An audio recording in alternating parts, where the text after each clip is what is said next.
Hello, dear hearts. So wonderful to connect.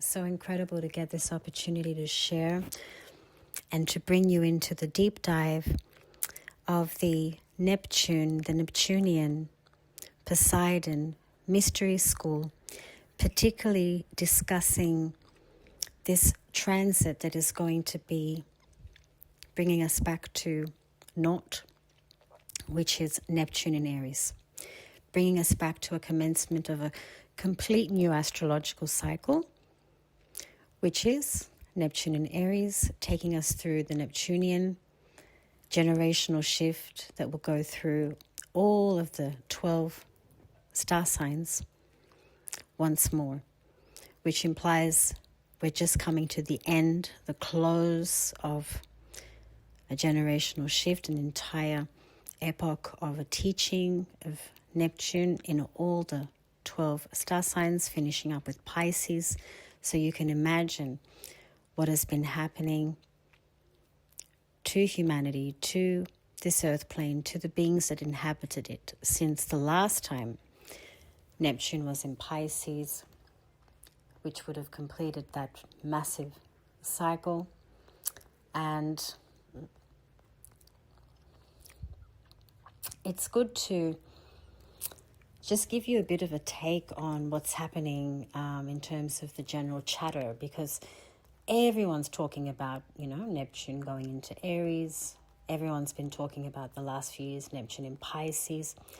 And it's great there's a hype. It's great that there's discussions, there's enthusiasm. It's a beautiful language. Astrology is an incredible world to, decipher and learn about and cherish. But what I would like here, because it is more of the origination that needs to be respected in terms of the Western astrological system and what Neptune actually means and represents, I'm going to go into that first, looking at the myth, looking at the essence, vibrational essence also, and the role it has, as an astronomical function. But archetypically what Neptune's all about, working with myth and understanding this, and then taking us through step by step. I would like to call it the first platform of the opening show of Neptune in Aries, because we need to receive the final degrees of Neptune in Pisces and prepare for Neptune in Aries at 0 degrees, which will take place on the 26th, of January 2026. So the last time Neptune was in Pisces officially was in the 1840s. And when we go to the 1840s, we're looking at a very, very long time ago. And Neptune stayed there until the 1860s in Pisces, then, slowly stabilized in Aries back then. So understanding what we've just gone through now, this whole transit of Neptune in Pisces would have been a continuation of communication to what was happening back then in the 1840s, 50s and 60s, before the link between the 1860s and 70s and how that will link us up to, this Neptune in Aries movement that we're going to all go through together again now. But how these link, because it's generational, it goes through all the 12 houses and then it goes on to repeat. Everything's spiraling, everything's moving. Our universe, isn't walking in a straight line. It's moving, it's spiraling. It's creating all sorts of incredible mandalas.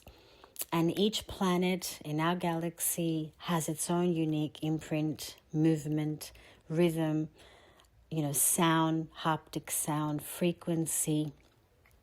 And again, the mandala, the shape it makes when it completes its cycle. If you were to look at what Neptune creates after doing a dance in all of the 12 star signs, right?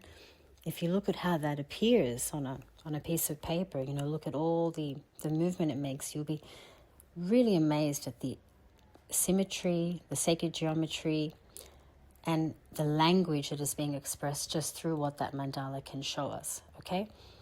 And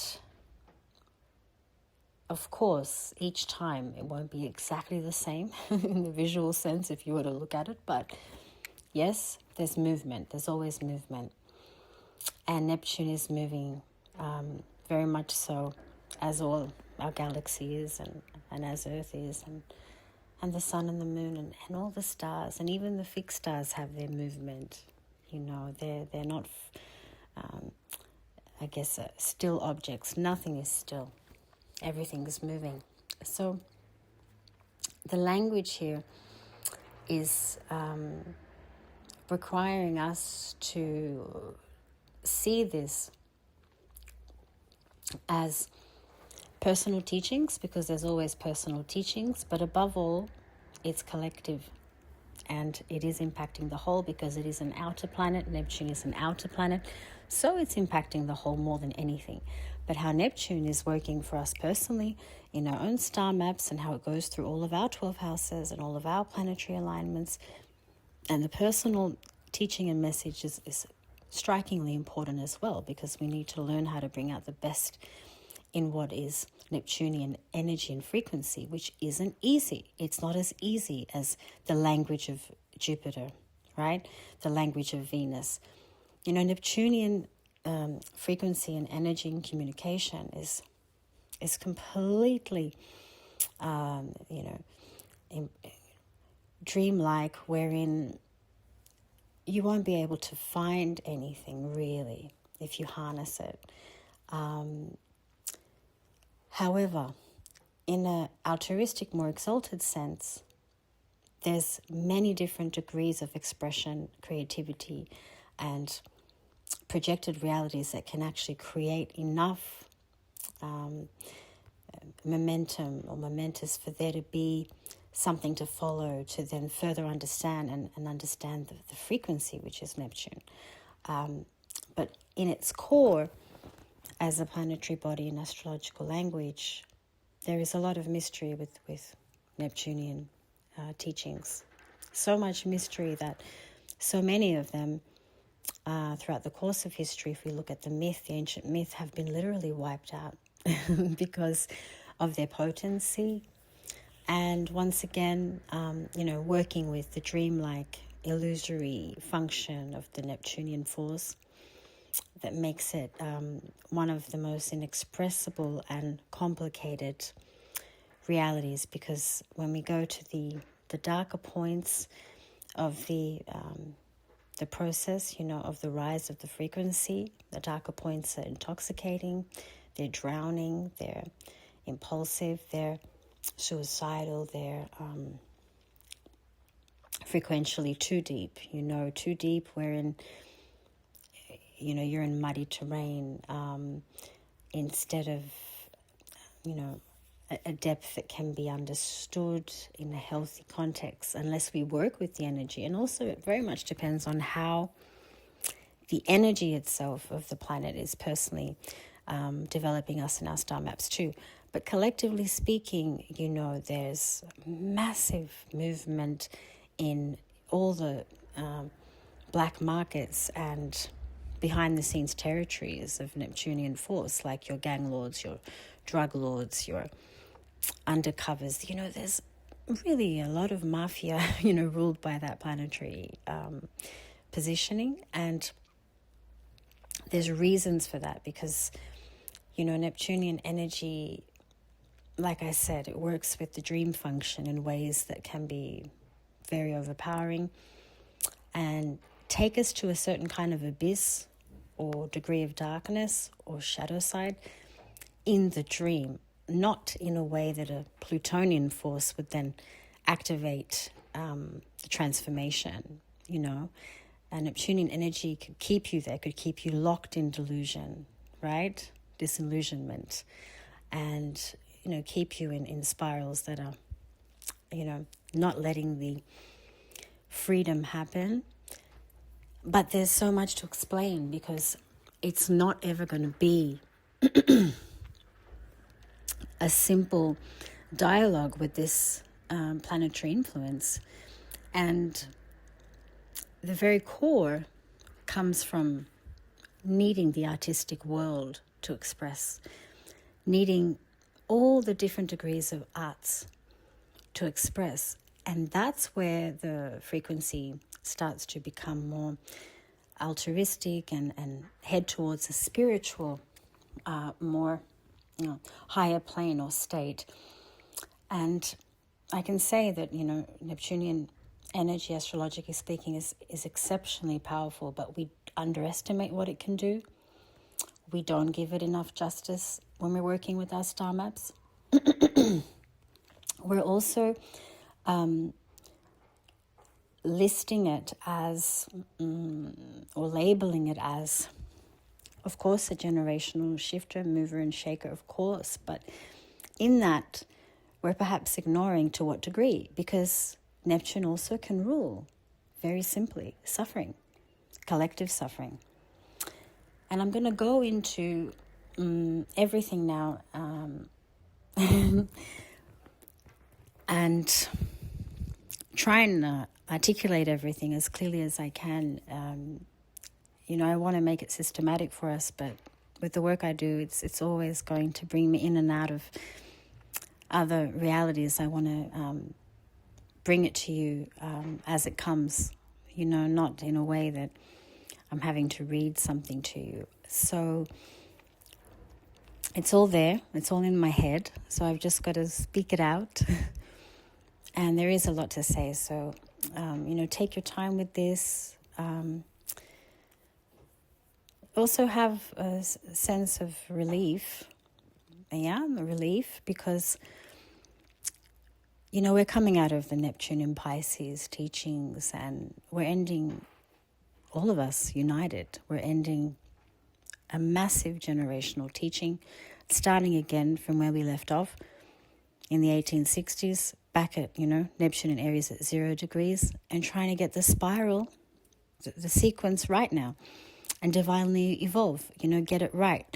So that when we're going through the same collective movement and understanding, and at the next degree of evolution, divine evolution, we're going to somehow get it right. And how to get it right, you might be asking, is our individual contribution to the whole.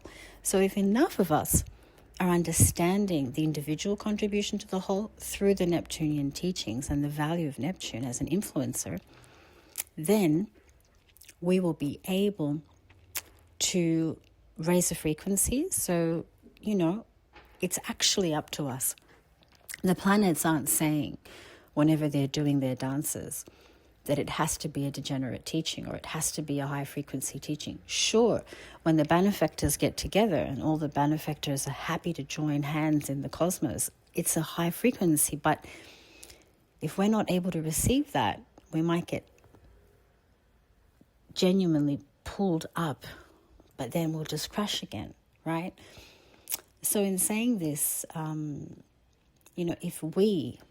if all of us individually are aware of our individual contribution, then the way this spirals, this new commencement of the Neptunian universe and how it influences all of us and this earth, and the massive movement it's going to do through all the star signs, starting again now from Aries, which is over the course of a very, very long time, dear ones.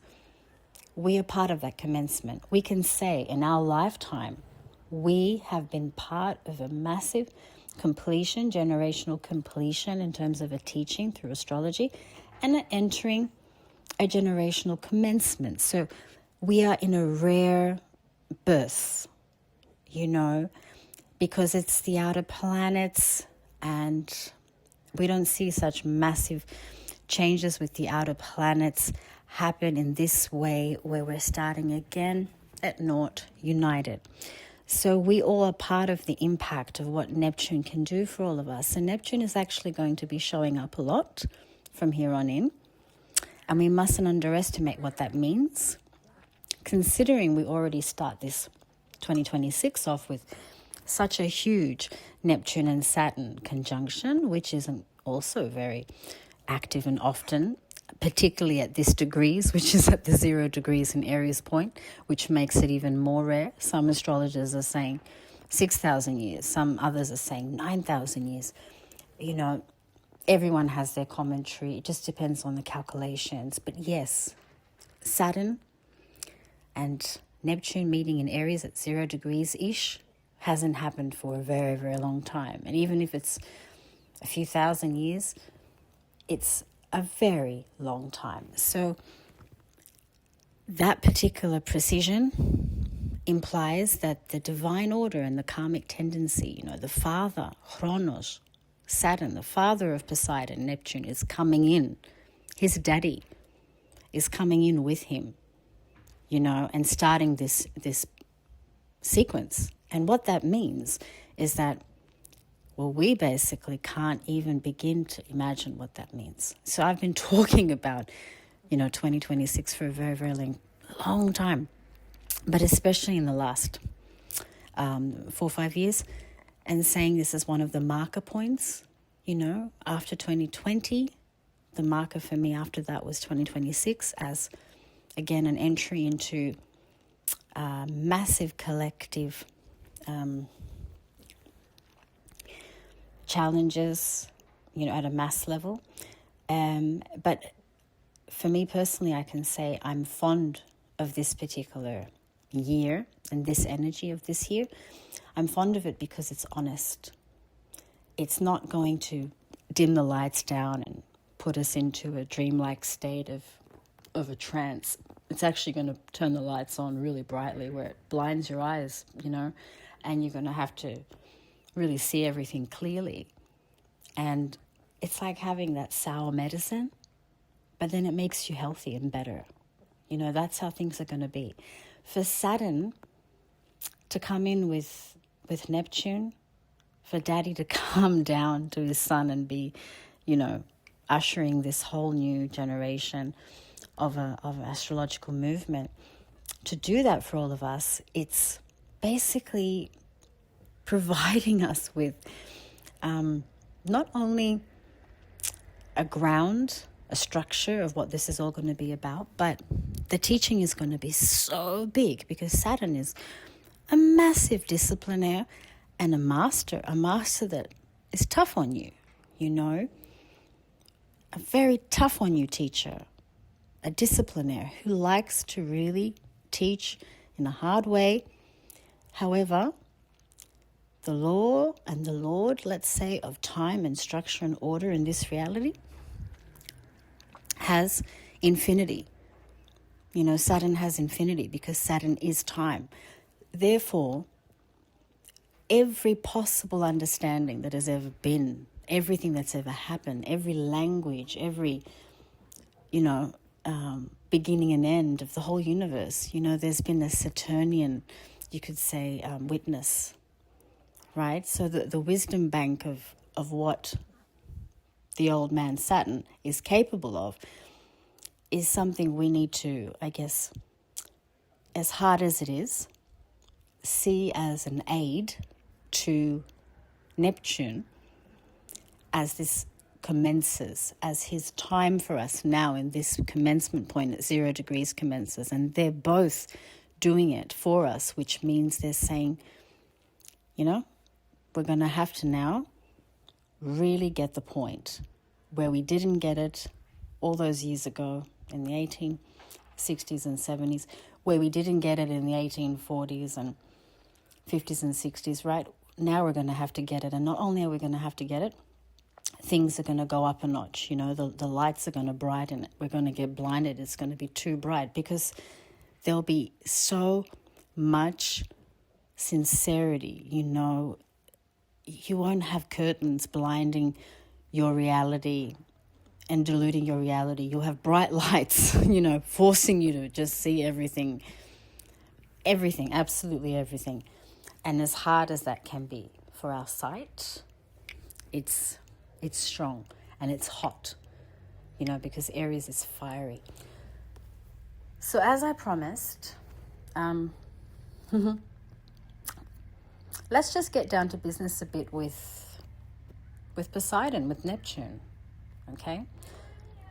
I'm sure a lot of you have heard about Poseidon in ancient Greek myth, in ancient Greek history, and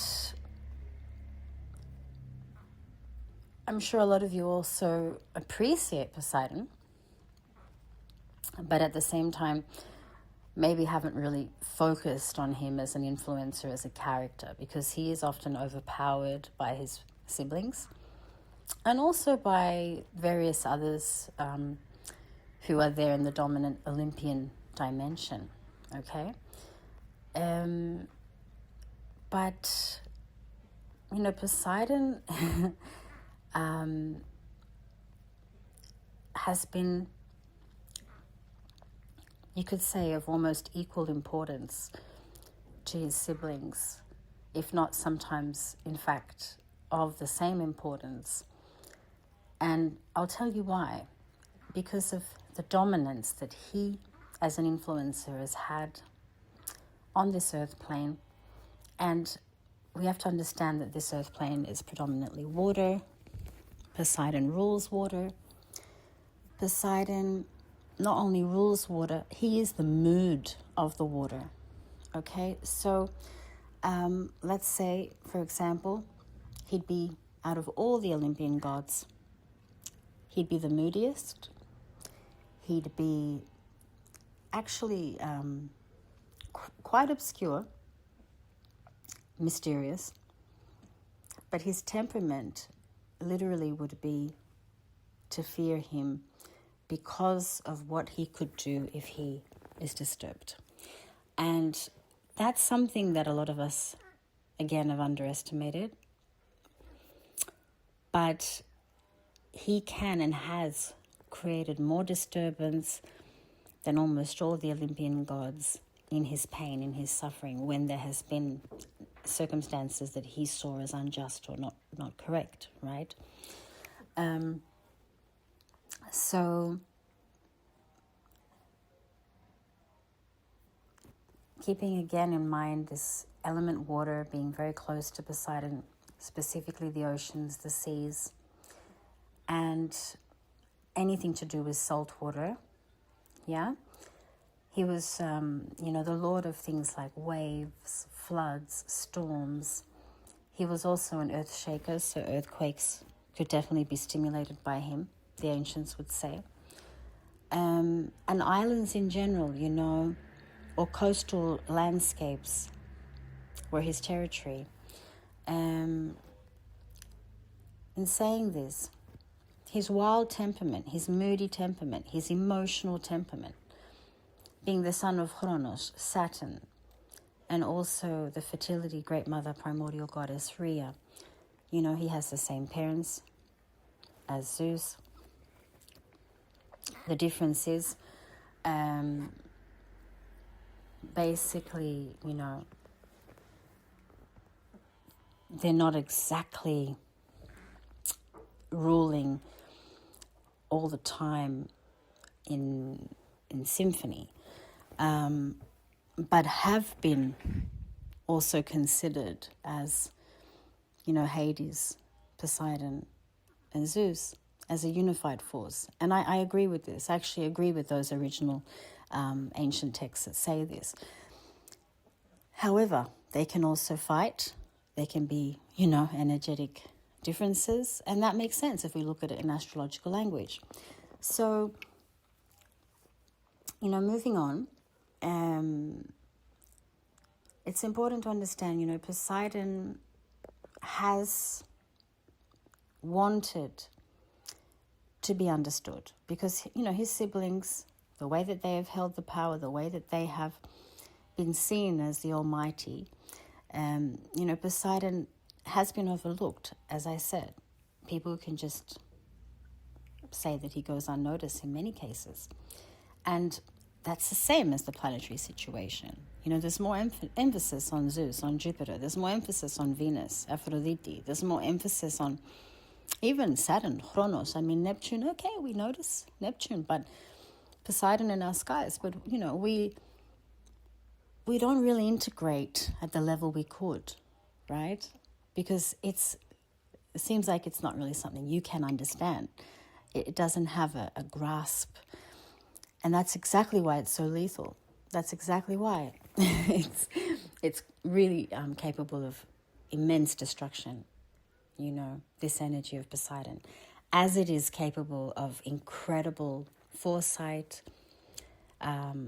spiritual infinity, artistic, creative, incredible talents and expressions, and depths, a different type of depths to Hades, to his brother, a different kind of depth to Pluto. Okay, so we continue.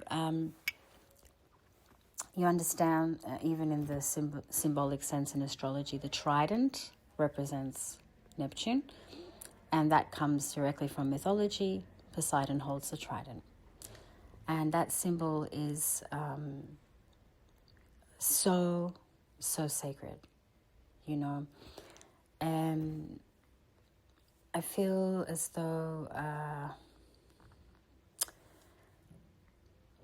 we won't need to go into it in depth, but, he has such a rulership over every dimension.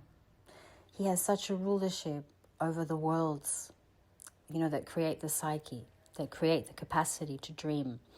And he has such a rulership over the worlds within worlds. The oceans are massive.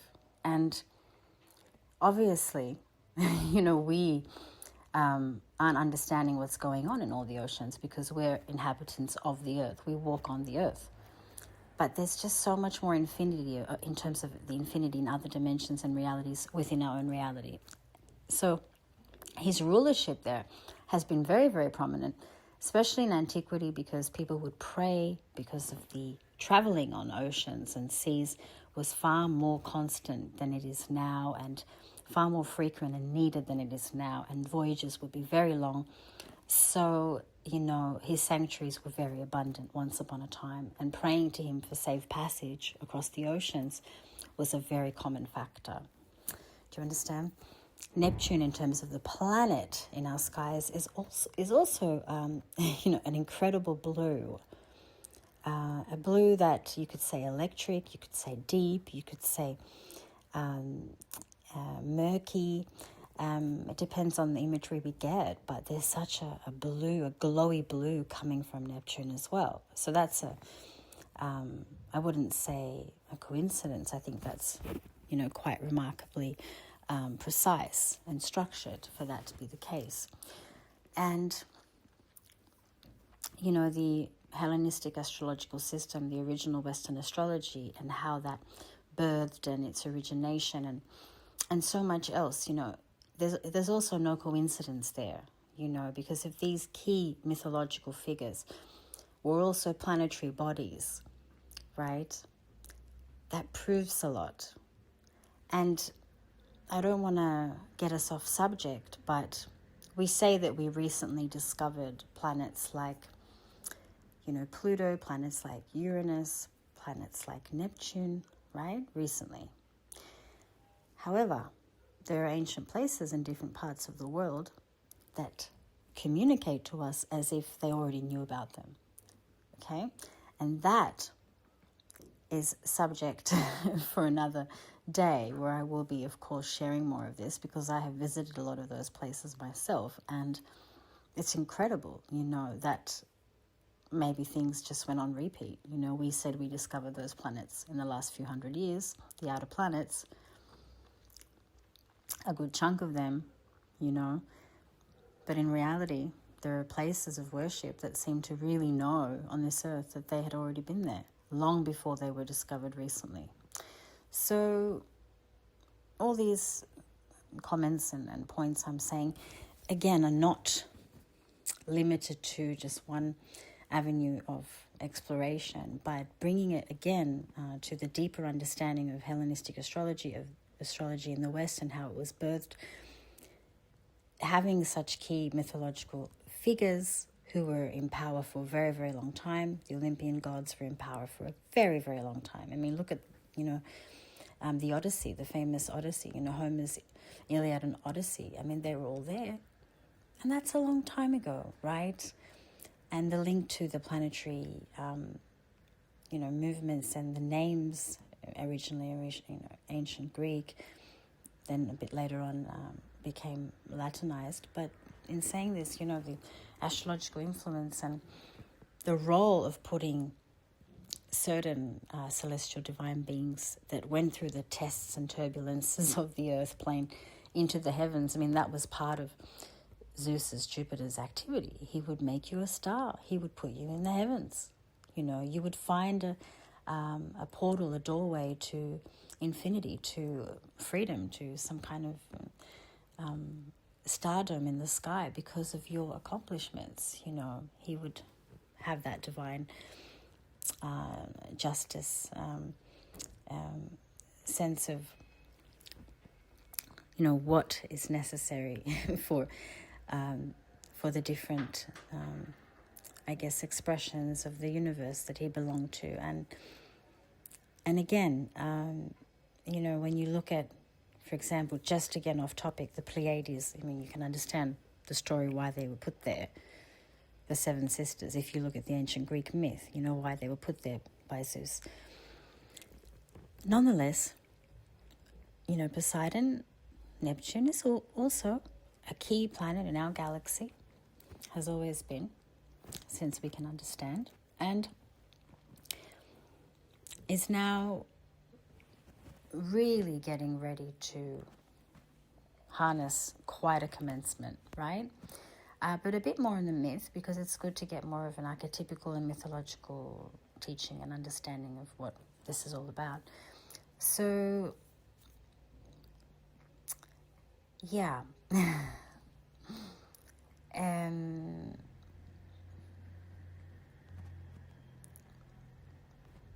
If you want to understand the temperament, you know, of Poseidon, of Neptune, you'd want to understand he's very proud, easily offended, intensely emotional, volatile. He'd be quick to punish, wouldn't think about it too much. Not like his brother, right? Because his brother, you know, Zeus, would have an authoritative approach, and you could say quite reserved. He'd hold back, right? Poseidon, he'd rule with force, total force. You know, if you look at the oceans, they reflect Poseidon's character, personality. So generous, so ever-giving, suddenly so destructive, right? And I guess, yes, the ancients did fear him as a force because of just the sudden shift that can happen in any given day, especially when working with the seas and the oceans in life. You'd want them to be peaceful and soothing as opposed to destructive. You know, that level of sudden shift is enormously grand for someone to process, especially if your life, you know, depended on it. So I can understand why there was so much fear in the ancient world.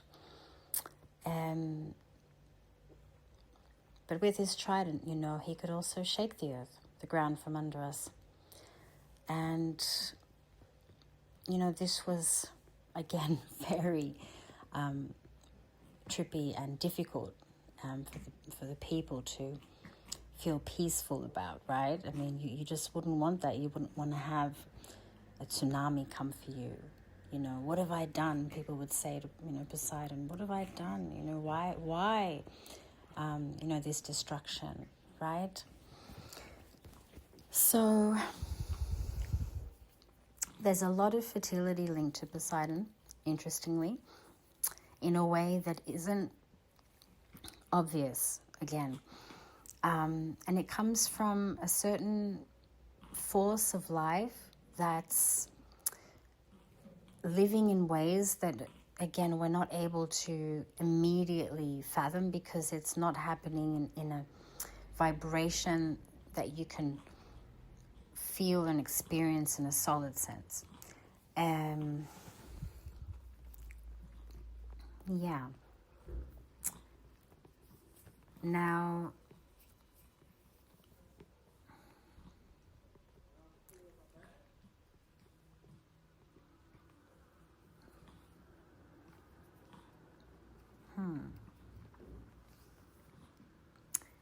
yeah, all the naval powers, you know, the wars that would take place on oceans, on seas, have a lot to do with this influence of Poseidon, of Neptune as well, yeah?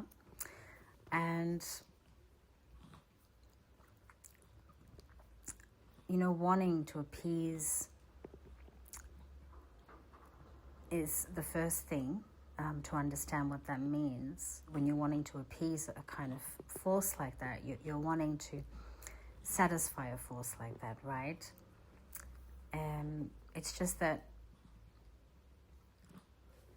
again, because there's such a general teaching for the collective and the whole generational brand new start now, as there is a personal message, our own personal Poseidon and Neptune. As there is a personal, there is a collective. The collective one is harder to appease because, you know, Poseidon energy, it's impossible for it to just be in one state. It's of the most moody. Neptunian energy is of the most moody. So, you know, we can't say he's a benefactor or he's malefic. We can say that he's moody and has a function for the masses, you know. But how that collectively pushes humanity and pushes this earth won't exactly be translated into just the human plane of existence, because his realm is very much the seas, the oceans, the salt water, and a lot that's happening in the oceans and taking place there, right? So that's something to understand. How to look at it, if you want to say, okay, what will appease the energy, is just how much are we respecting the oceans, just how much are we respecting the saltwater dimensions and the beings that dwell in those dimensions. That would be a big question to ask, because that automatically works with the way to satisfy a force like that. You understand? You know, there's uncontrollable forces of nature with Poseidon, Neptunian energy. There's emotional overwhelm. There's so much chaos. But that's, again, a predictable statement in anything that is uncontrollable.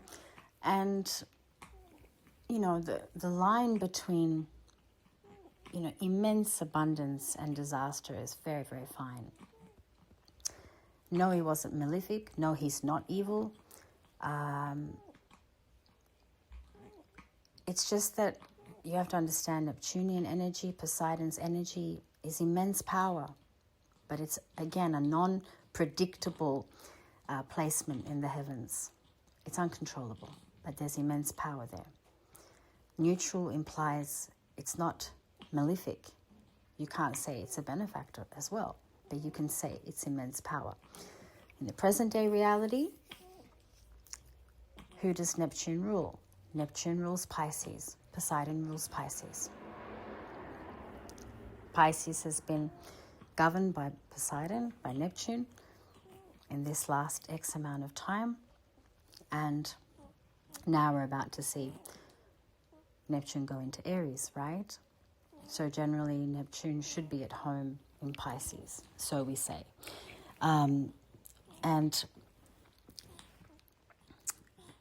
I guess there's a link to the psyche, the depth of the psyche, the subconscious, in astrological language here.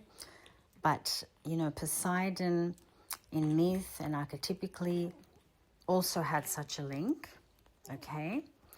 And in a way that was communicated as something called raw force, emotion. You could say the waters of the psyche, right? And the depths of the psyche. That word we can emphasize on, depths of the psyche. So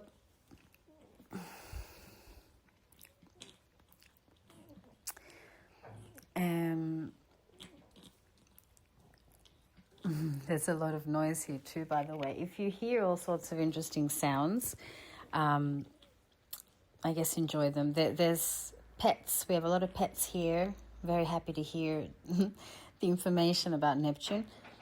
And we have, I think, kids playing next door. I think they're playing marbles, which makes me really happy because I used to play marbles when I was really young. And just to even remember something like marbles while I'm here talking about this makes me really happy, because, you know, most kids these days are on their phones, smartphones, or watching TV, but they're actually having a marbles contest. So I'm really happy about that. So that's happening over there. And then there's all sorts of cars speeding past outside, not sure why. But that's the symphony while I'm expressing all this, trying my best to soundproof it all, but I think it's okay. I think the message is getting across one way or the other, and I think, yeah, it's impossible to completely soundproof anything in this universe we're in, because we're just not alone. We've got to respect that we're not alone. It doesn't matter what we want in our aloneness. You just can never be alone, completely alone, you know? Yeah. So it's a special thing to keep that in mind. And I thought I'd just kind of drift off and sidetrack there while we get back on track with all this. You know, again, dear ones, yeah, when you're just speaking from your mind, you're just sharing everything that's in there, and you don't really have anything to reference to. The beauty of it is it's like you're in dialogue, right? So I'm talking to everybody, right?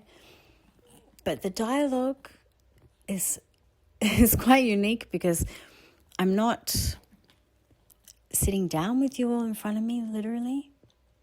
Yeah. But then the information is coming through, and I'm just the medium.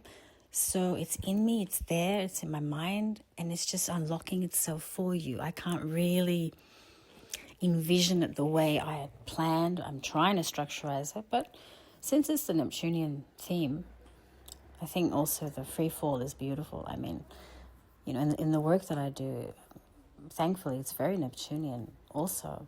But as I've been saying, don't really give Neptune enough credit in the work that I do, even though I have a very strong Neptunian placement in my own personal star map. It'd be great to hear from any of you that do that as well, that, you know, work with Neptune in your star maps, but don't value as much as you could the influence it has over you personally. When I was young, I did actually. I really valued my Neptune, because I was in performing arts, I was singing and performing, and I have so many incredible musicians in my family, and there was just so much emphasis on music, and I could really feel that coming through, and also the acting and the theater and just the sound and creativity and poetry. It was there. Neptune was very present. But then you see how everything else takes over, you know, different stages. You have different dominant planetary forces. But in this work that's been there my entire life, you know, Neptune's always been there, you know, and I think doing this and offering this to all of you is also my way of saying thank you to my personal Neptune and to the Neptune in all of you, because when Neptune is underrated, and it generally is, we actually lose a lot. We lose a lot of potential in our personal development. And you'll understand as I go through all of this why. But I'm grateful because, yeah, there's a meeting here happening internally, and also through talking to all of you about this. There's a meeting of a part of me that I think I cannot believe I just haven't been concerned with enough and cherished more. And I think all of you will have a similar eureka, because that's Neptune, you know, something that's always there, always doing something in us, stirring us somewhere. And yet we will never pinpoint it to Neptune. We will pinpoint it to another planetary experience. You know, Mercury tends to get the blame for a lot. Most of us like to say Mercury's made me do it, you know, but you know, maybe Neptune's doing a lot more, right? So yeah, this is where it's going to get really fun talking about all of this and just get us into the momentum. But please take your time with this. It's going to be long. Let it enter you and move through you and inspire you and prepare us, because it's just the opening show. I wanted to make this elaborate as possible for the opening show of Neptune and Aries and give us enough background information so we can prepare, because it is an entry of father and son, It's not just Neptune. And it's going to be so necessary also to have this whole weekend, like Friday, Saturday, Sunday, leading up to the 26th, to have a lot of intention setting preparations for what Neptune is for you personally, and collectively getting ready for what it's going to do for all of us, and where it's taking us, basically, this transit. And then throughout of February, you got to really get into the ground of a sense of where you are landing within your being, because of the upcoming major conjunction, right, of Neptune and Saturn at 0 degrees in Aries. So I've talked about the myth. I've gone into a bit of the ancient way of what Poseidon and, what Neptune is archetypically and in myth, and in this origination of the Hellenistic system and the Olympians, the ancient Olympians.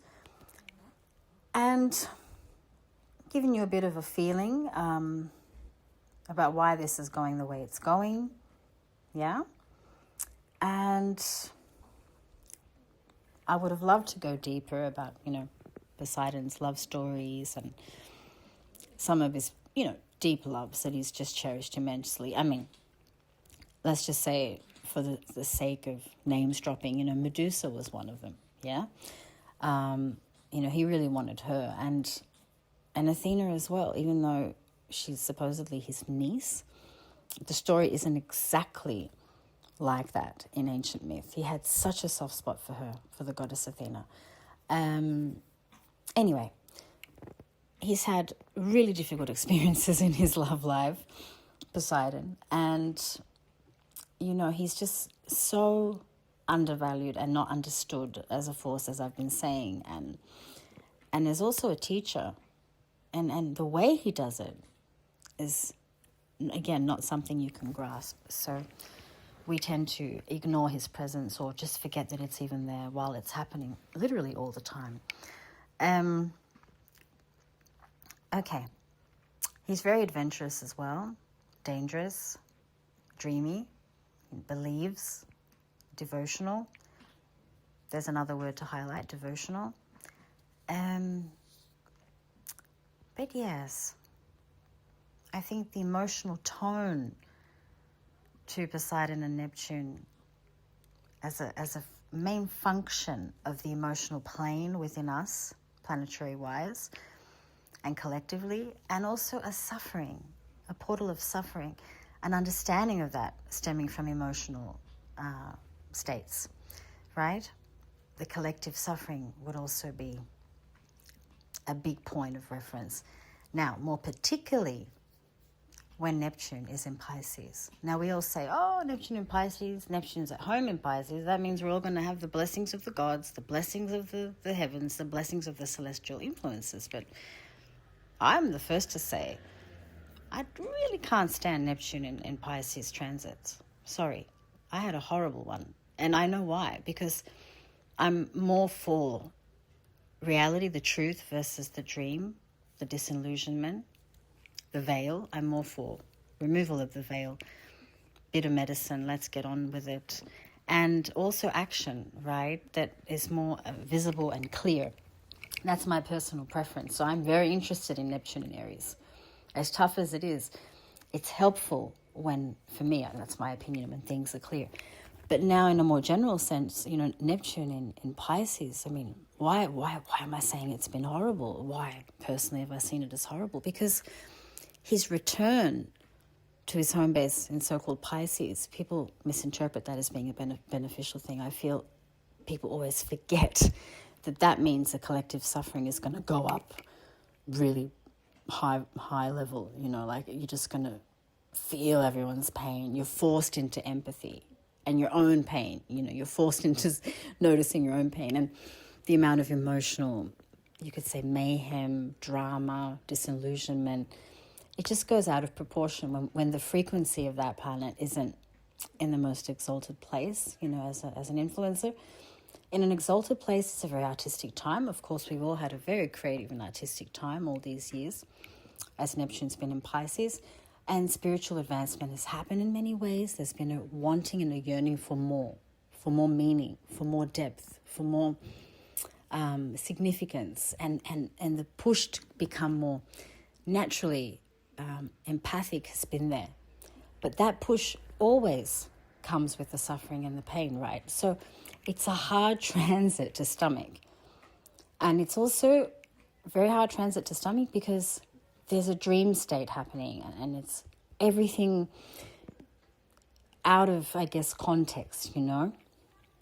So for people that are creative, that love the world of art, that love the arts realm, you know, making films, painting, theatre, I mean, whatever you could say lives within the realm of the arts world, would really thrive in a Neptune Pisces transit, because you're working with the dream, right? You're creating more dream within dream.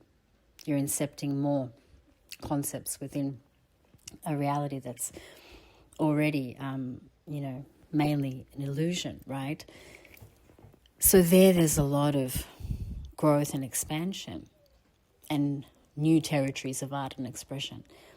But still, the Pisces movement, when Neptune's there, I find it restricting. I don't see Neptune in Pisces as beneficial. And that's really my personal take as an astrologer and mystic. I see it very beneficial when Neptune starts to talk to the fire planets, because of the play between, a world that is obscure and unseen to something very fiery and obvious.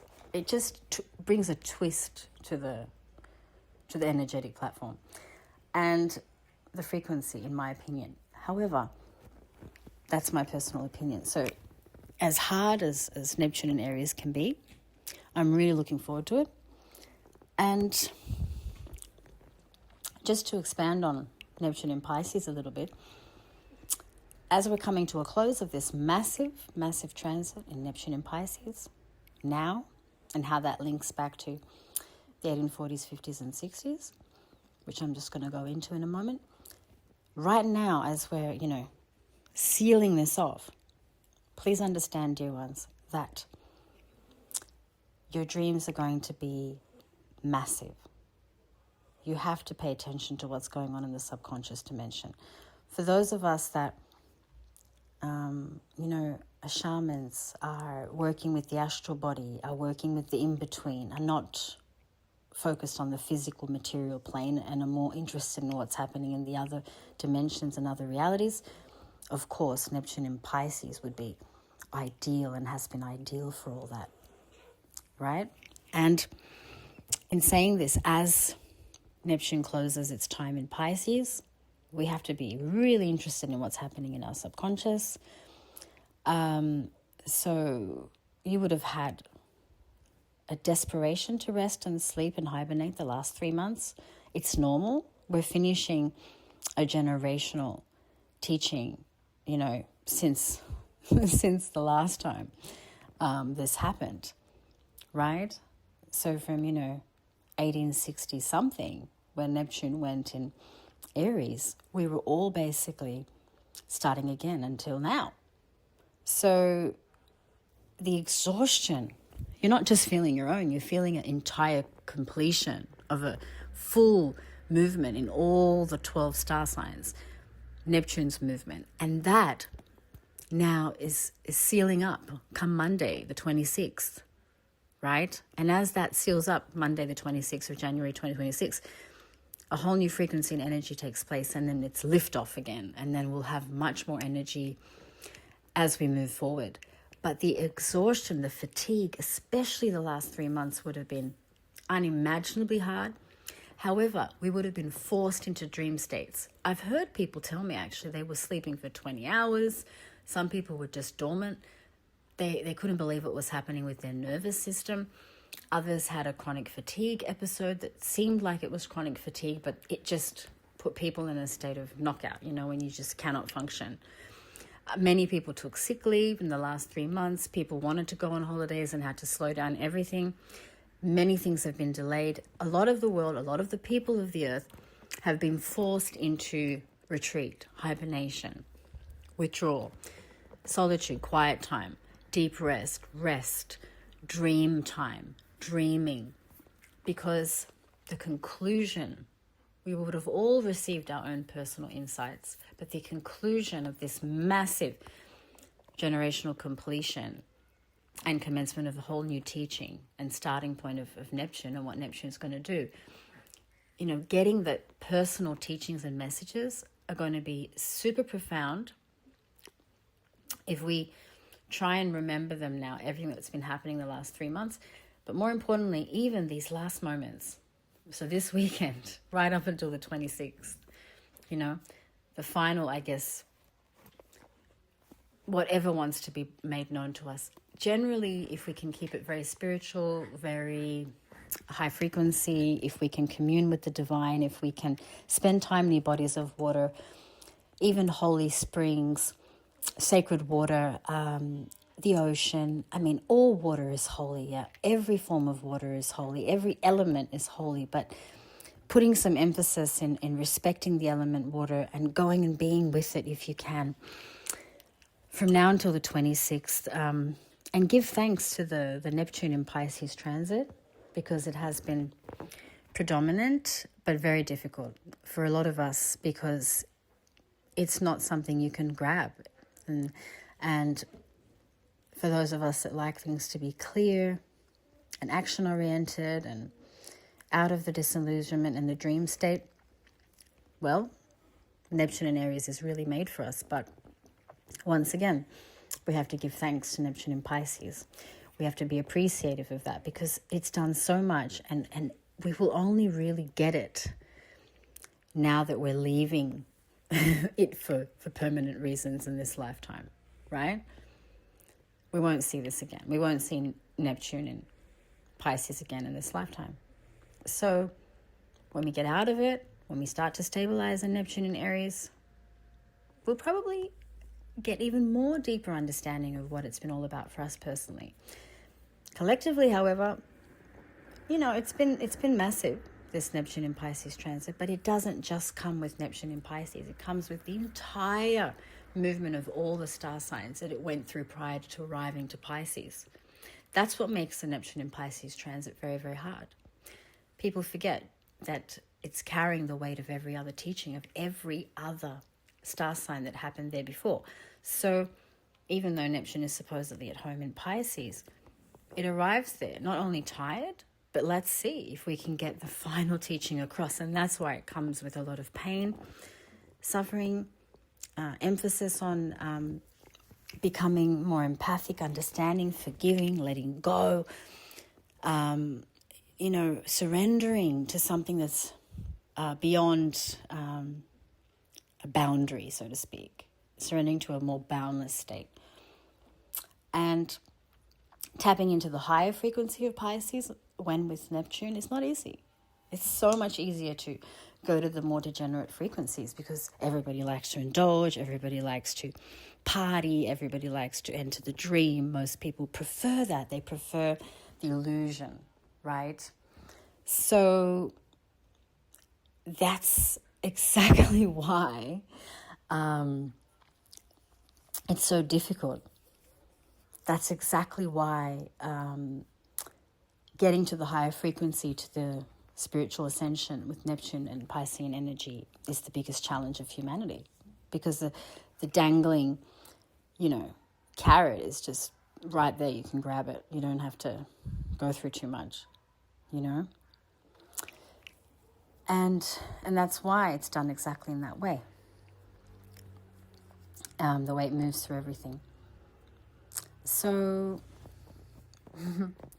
yeah, dear hearts, a bit more on Poseidon, a bit more on the archetype. There's a lot of ecstasy linked to this energy, ecstatic states, as well as there is rage, grief, trauma, deep states, deep emotions, very deep capacity coming from what emotions can offer. immense creativity, immense artistic capacity, immense vocal power, the sound of one's voice, right? And the sound, the sense of sound being so prominent there. And let's not forget the world of art, creativity coming through art and communication through, non-direct degrees of expression, which are poetry, all expressions within the arts world, basically. Poetry is one of them, and there are many others. Your art itself, the work that mimes do. Mimes, it's a very Neptunian territory. If you think of, great artists that have mastered the more higher frequency of Neptunian force, you might want to contemplate and guess who some may be. But I can give you a whole list of names. But in personification, being able to really embody that and rise to the occasion, you can think of so many artists that have done that and have really embodied that Neptunian force in ways that took us to that greater state of being. So dear ones, I think it's important I start one more audio, because this is one straight hour of expressing and sharing.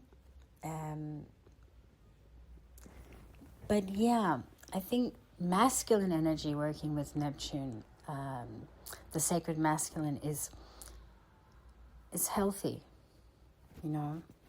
because we can find a lot of a deeper side to the tone of what sacred masculinity is in Neptune energy. And when understood, you can find a healthy feminine within the masculine in that planetary body, and how that talks to us individually as well.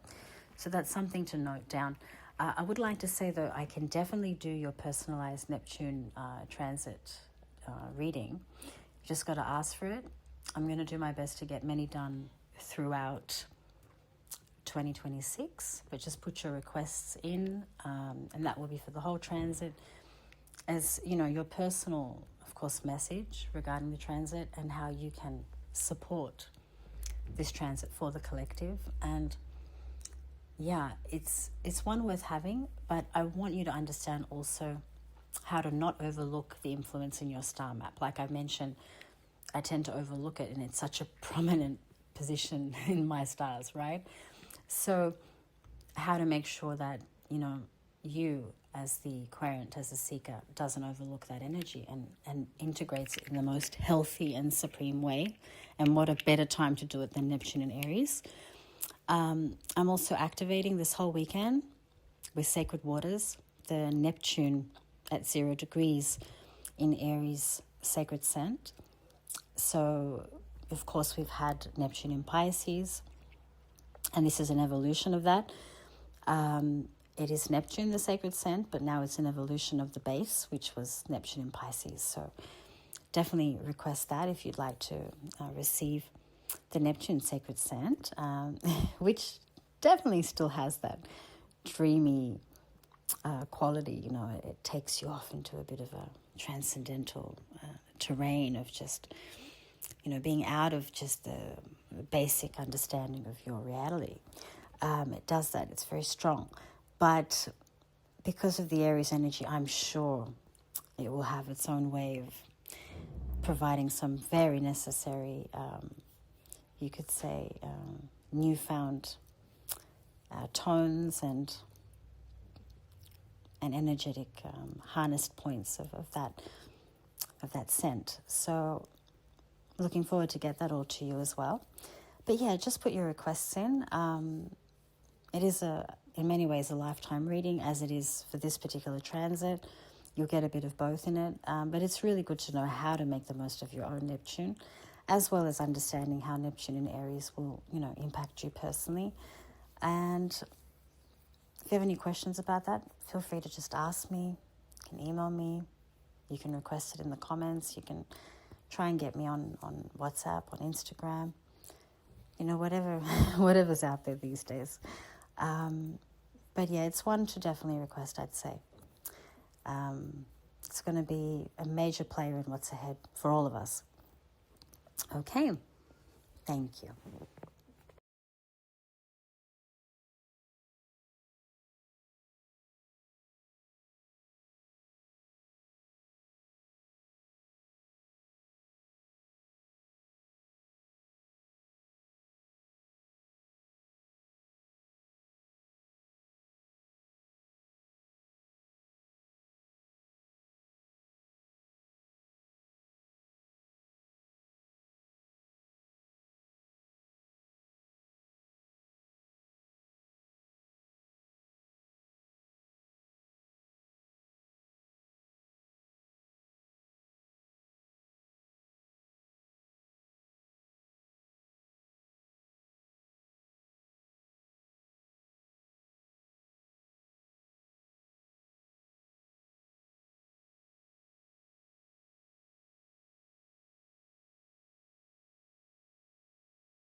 Hi, dear hearts. Glad to be back after that necessary break, having a bit of cacao and green tea.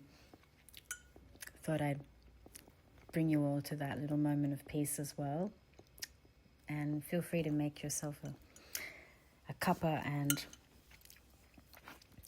get ready for everything else that I'm going to share.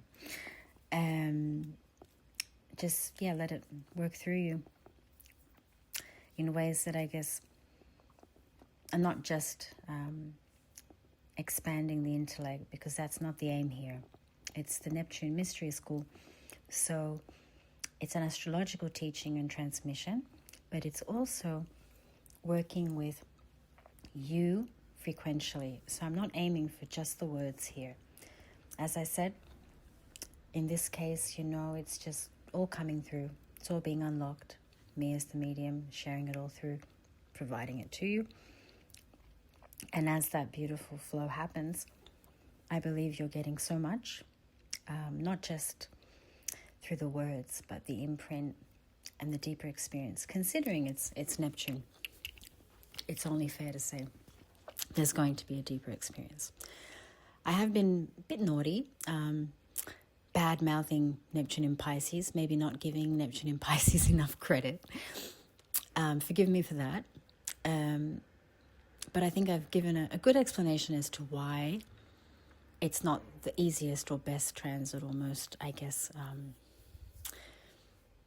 exceptional thing to look forward to in terms of a planetary timeline. But, let's highlight this now.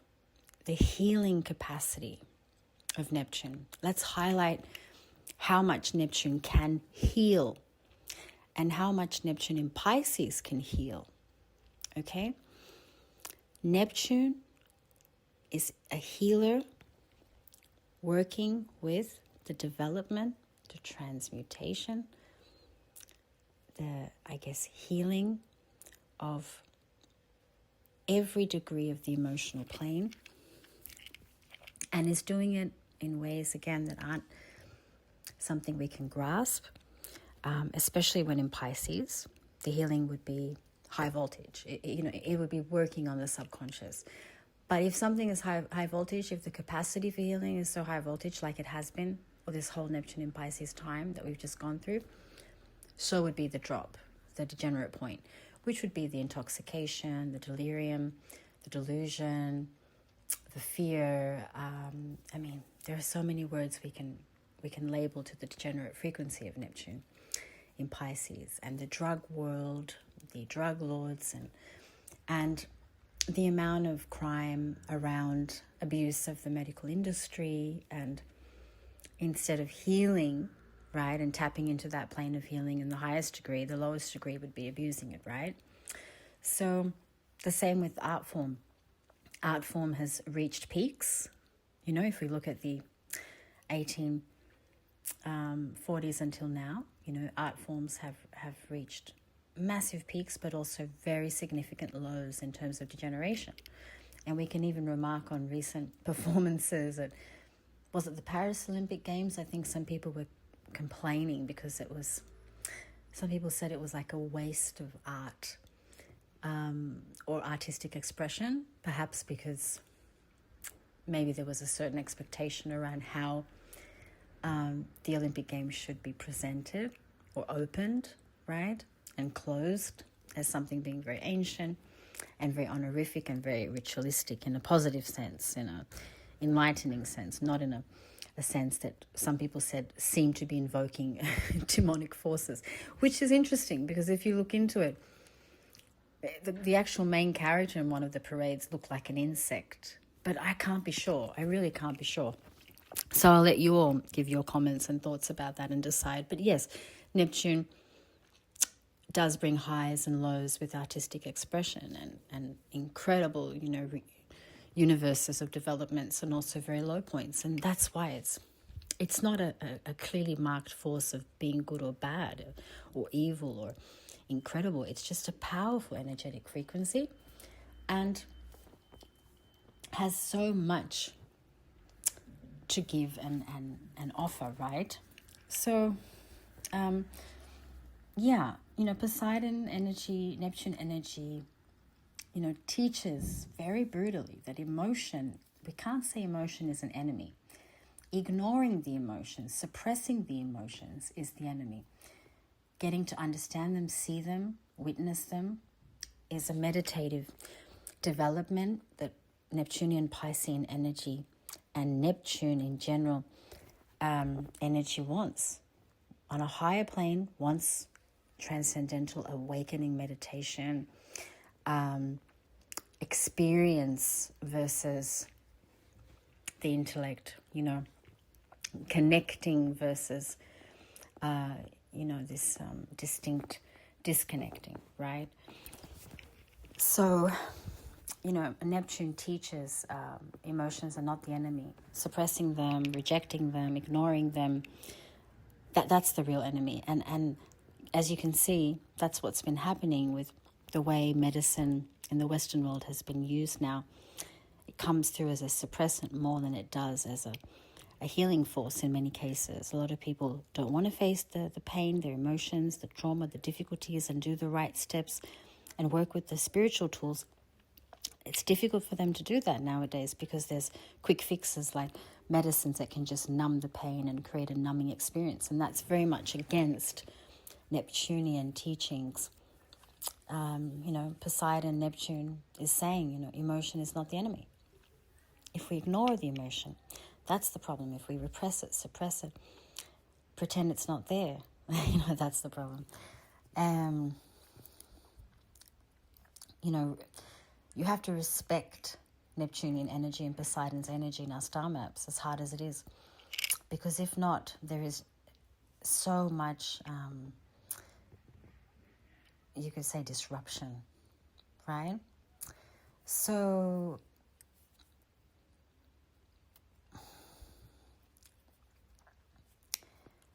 the instincts that come with such a planetary force, aurora, something you can rely on because they're intuitive. Neptune is intuitive. Poseidon is intuitive. And we can also say letting it be a healing force implies that we want the spiritual awakening. We want to be empathic. We want to feel, right? So that's a huge teaching of Poseidon. Actually forcing empathy onto the masses. What's been happening also in the last, you could say around 50 years, because the midway point would have been Neptune in Libra. So around 50 years, I mean, it could be more than that, but I'm just saying if we look at a midway point, if we're going from Aries back to Aries, but yeah, we could say a bit more than 50 years. What's been happening this whole time, there's also been a really cracking down on different kinds of psychological states, and one of them being something called narcissistic tendencies. And generally what happens when there's a closure of Neptune coming to its final degree in Pisces and no longer returning to it for many, many, many years, after going through all the star signs, there's also an evacuation, a removal of the narcissistic tendencies in people.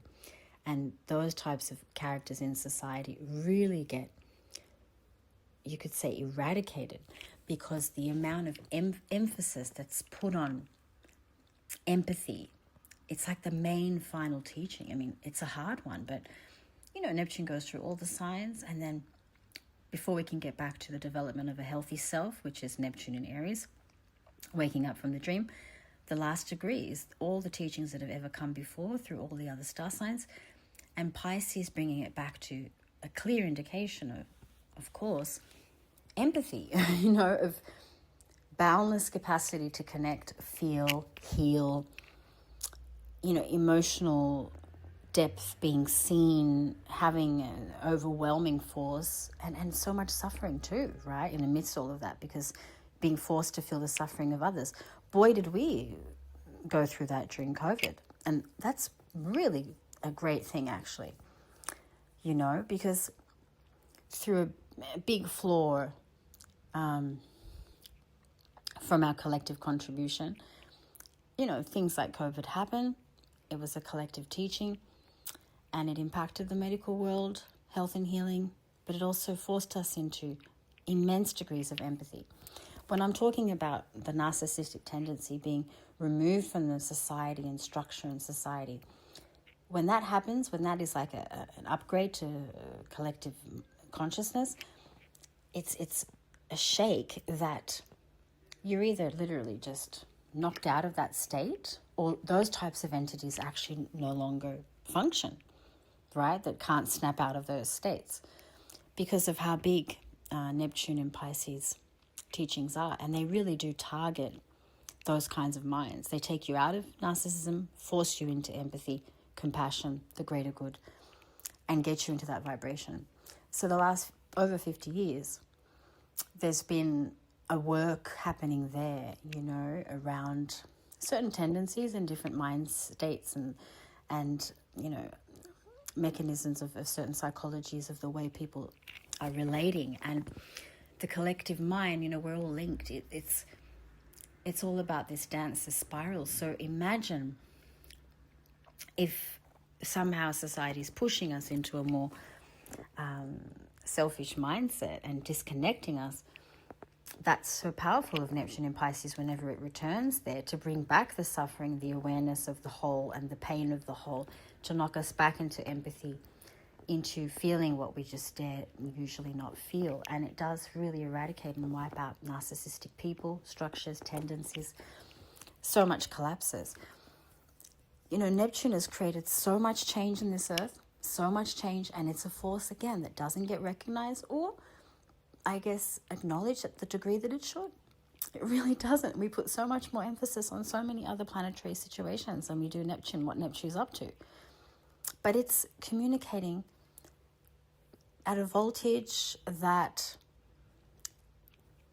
I think after getting through what this means for all of us uniquely and how we're going to experience the collective teaching, because we're experiencing something that will never happen again, which is a generational shift, we'll understand the value of Neptune, So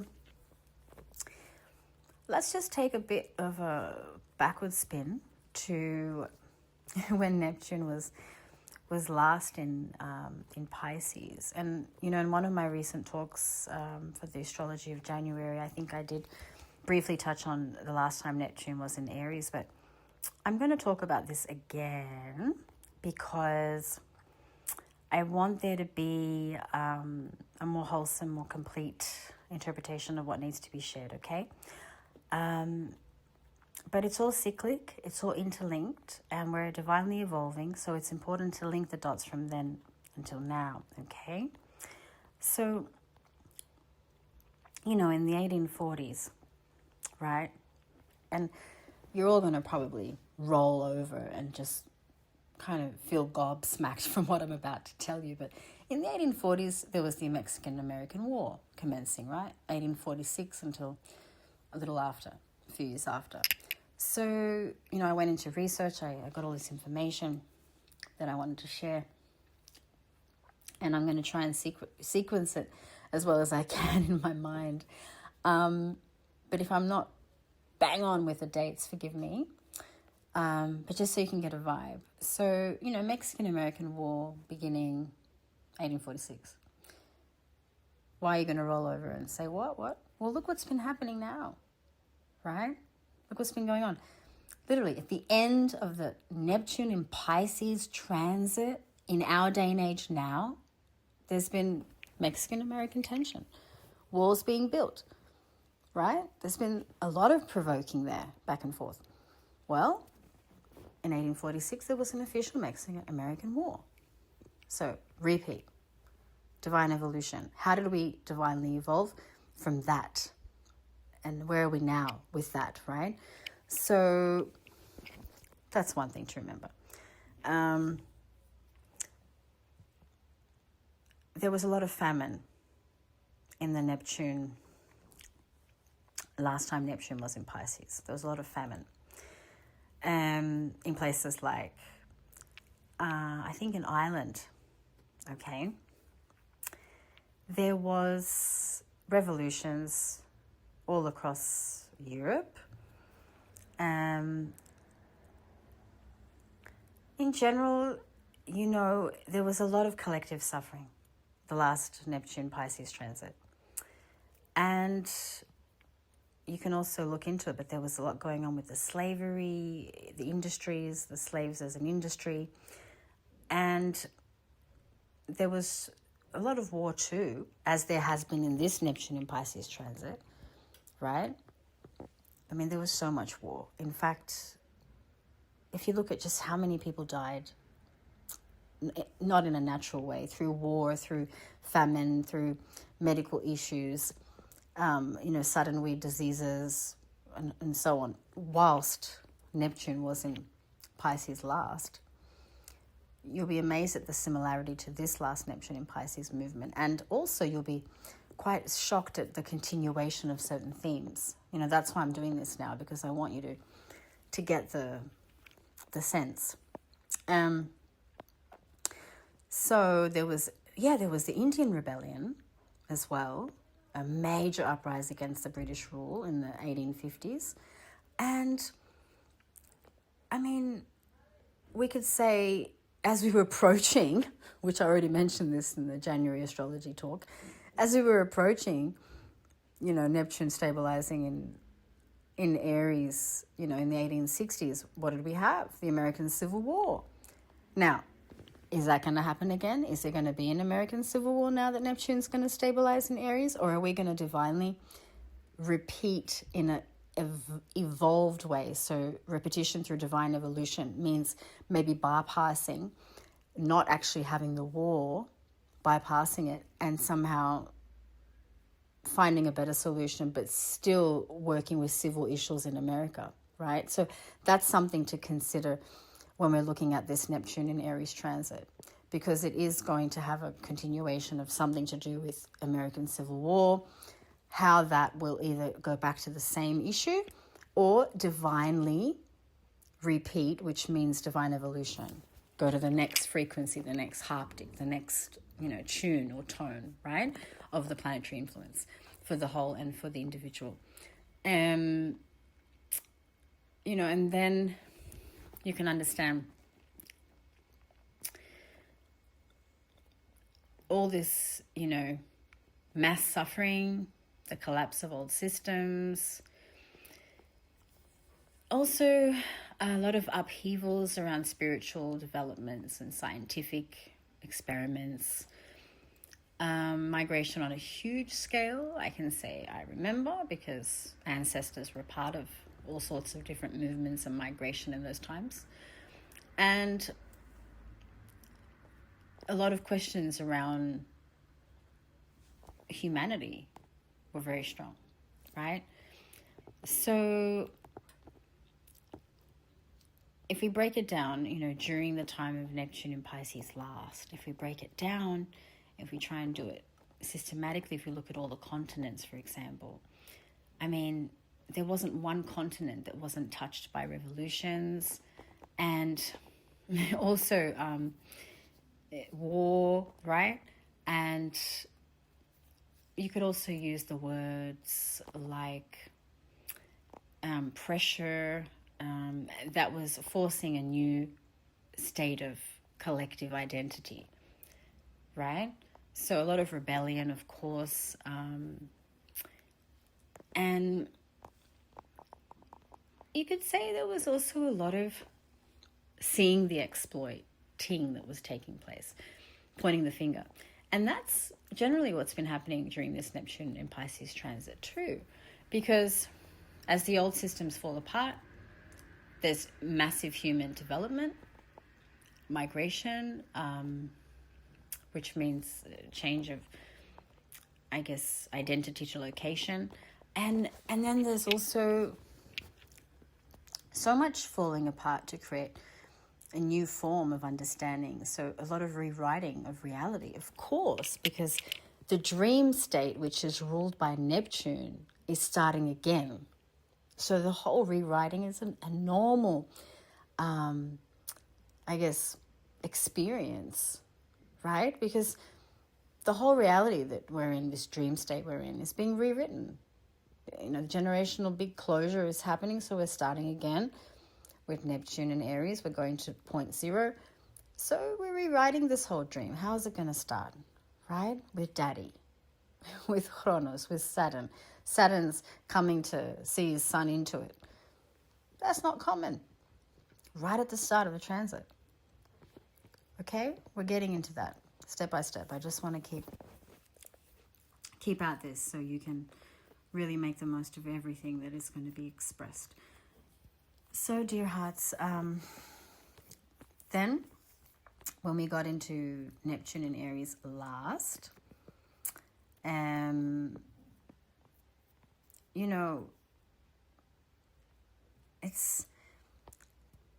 it's interesting to see how we left off there, because that would have been a commencement, worldwide commencement, and how we're starting off now, if there is something interlinked in terms of a theme that we can further explore. I have mentioned a few points, of course, but Neptune in Aries in the 1860s until the 1870s, mid-1870s. I mentioned the Civil War of America, right? And basically a fight for certain kinds of freedom were massive, and identity, creating new cultural identity, territorial identity around what we're all going towards, what we're all fighting for. Sadly, there was enormous degrees of bloodshed. Neptune and Aries will, unfortunately, have that happen, especially battles on the oceans. Now, whether that happened back then in the 1860s and 70s, I can't really highlight anything, but I can say, because of the planetary situation in this particular progression, there will be, wars and experiments and so on taking place in our waters. And also, as I've been saying for many, many months now, a lot of major disasters around the element water. And I've been saying this for many years because of Neptune in Pisces. And when Saturn did go into Pisces and meet Neptune, completely different discussion to what's happening with Neptune meeting Saturn in Aries, right? But that was really crying out to the world and saying, when it was in Pisces, Saturn and Neptune, saying, please protect the world's waters, every form of water, because, the subject is going to be more and more crucial, but it has been very much a topic of demonstration and urgent need of care and concern throughout the whole transit, right? But the hardship, this is what I'm trying to say, with the water element as just having so much disasters happen upon this earth, was highlighted when I was talking about Saturn in Pisces working with Neptune in Pisces. You know, it was very highlighted. There was just so many predictions through all those talks I've done leading up until now, and how there will continue to be a lot of lives lost, a lot of destruction on this earth through the water element. And it's a mirror. If we're not caring for the element, if we're not respecting the element, if we're exploiting the oceans, if we're not respecting the water as it runs from the tap, and not understanding how we can contribute to helping water heal as an element, if we don't actively get involved there or support those who can, you know, things will only get worse around this. And that's not a good thing for everybody, because, you know, water is a key element here in this reality. So understanding as it's such a key element, as it's so important, it's also very destructive and very cranky and very moody, just like Poseidon, when not respected, right? So having it said, you know, Neptune going into Aries does definitely trigger war, as it has the last time it was there with the American Civil War and others, okay? But it does it in a more obvious way, because it does instigate real death and destruction through war, and suffering through the water element being very upset. So tsunamis, naval battles, scarcity of water, drought, a lot of drought, you know, water not being as available, or being overly available to the point where it does destroy places, ice melting. You know, Neptune in Aries will speed that up. On a positive sense and a healthy sense, you know, as sour as the medicine can taste, it's an excellent time to see things as they are, to wake up, you know, to let the light shine bright on reality and snap out of the dream state of delusion, of illusion, okay? So,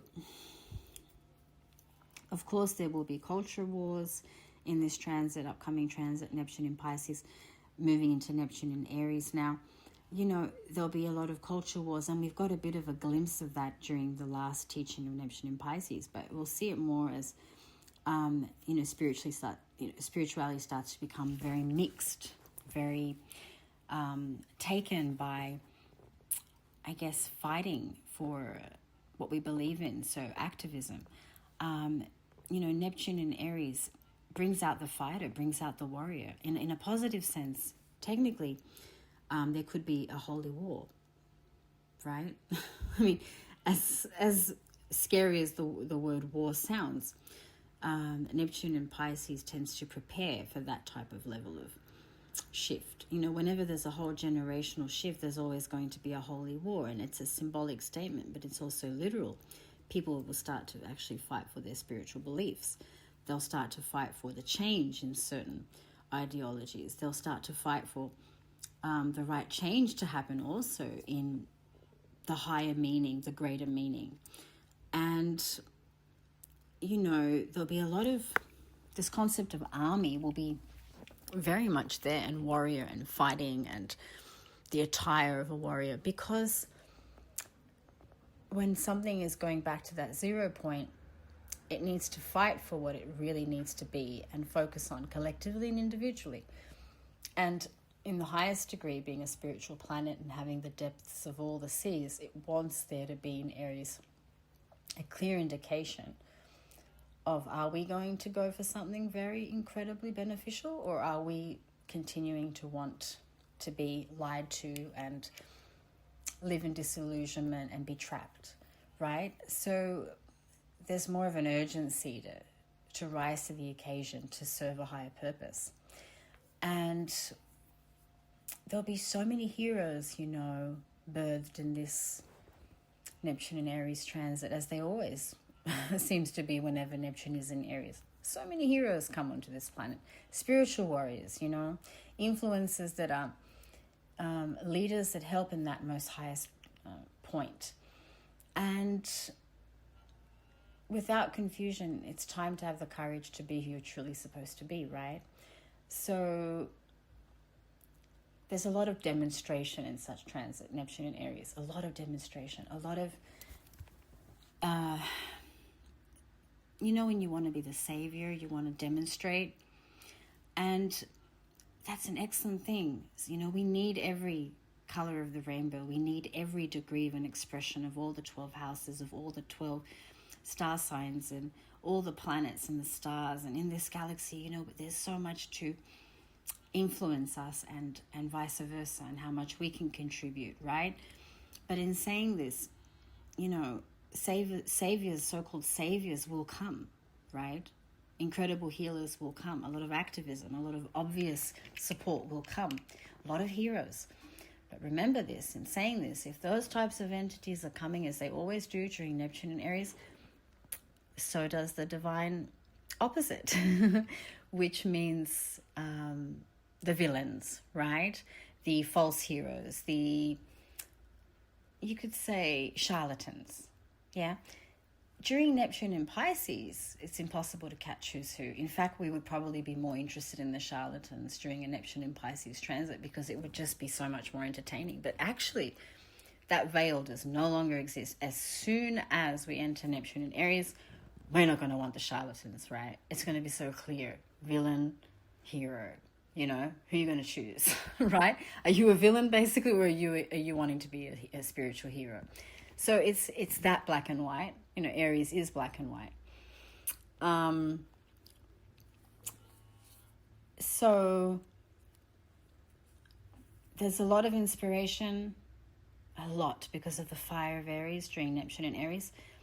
But we've got to ground ourselves. But hey, that's why Saturn's going to be there. That's why Daddy is starting us up, because Chronos is saying to all of us, grabbing the hand of his son so early on in the transit, at 0 degrees in Aries, saying, this is about us. This is about divine order, structure, order within the chaos, boundaries within the boundless. And this is about tough teachings. This is about discipline. We're all going to get whacked. We're all going to get, forced into some kind of collective teaching, right? With aggression. Aries is doing it confrontationally. What does that mean for the whole? There could be territorial issues, right? We might have to live in division. Maybe some countries won't let other countries mingle. We might have to be segregated, different continents to different regions. Strange wars like that limit the freedom of movement and exchange across this whole globe. Yes, certain things will continue on. What I'm predicting and seeing, and what I've said several times before, I'm seeing a lot of main battles happening on the oceans, which is horrible, but that will also somehow create some illusion that we can all continue and function, a lot of us, right, in reality, in this world we live in. But yes, there will be ongoing battles, and battles for war happening on oceans to actually territorize which oceans belong to which people, which peoples in power own which oceans. So territory of ocean power, you understand what I mean? War for ocean, right? So let's say now there's the Australian Ocean. I'm just giving you an example. And then China wants to come and say, well, we're going to own this Australian Ocean. We want it, right? So then there's a big war on the ocean territory in the Pacific. So then it won't anymore be Australian Ocean. It will be Chinese Ocean. I'm giving you an example, okay? You get what I mean? So imagine these types of wars happening in the oceans on all this globe for different ocean territory. This will be a theme during Neptune and Aries. Forgive my language. I'm not that clear if I'm not, in that textbook state where I'm reading something to. I'm just letting it all flow through as it comes. But also the wording is very difficult. The terminology for those types of battlefields and grounds. I'm not capable of finding the best wording for you, but I'm trying to paint the picture so you can understand. So it's all about what we believe in suddenly, right? Because we've gone through all the star signs, arriving to Pisces, Neptune going through all the star signs and saying to us at the end of the Piscean energy of Neptune being there, what do we believe in? That's the big question. And suddenly, eureka, we know what we believe in. We finally understand what we believe in. Most of us are almost there. We really believe in something again. And that belief that we have is going to be taking us through Neptune in Aries, where we will be fighting for our beliefs. We will be standing up for our beliefs, which is dangerous, okay? It really just depends on what the beliefs are. But generally, it's very dangerous when that starts to happen, because that's where there'll be many mini wars within wars. Like wars within wars in every sense.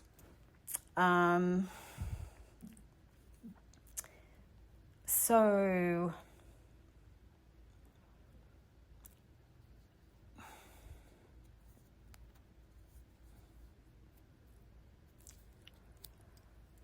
yeah, I'm just trying to grab something here and the best way I can to share it. Questions like, who am I fighting for? What am I fighting for? Who am I? Who have I become?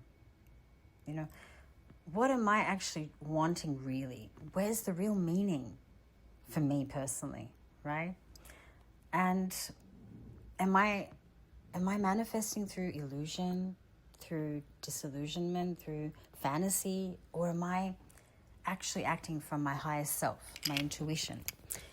And that needs to be a daily question. Am I acting from my intuition, my highest self, or am I acting from fantasy, right? Am I courageous? Am I brave? Or am I being somehow made to react? Am I just a crowd dweller? Am I a leader? Nothing wrong with being either or, by the way. Just want to add that in.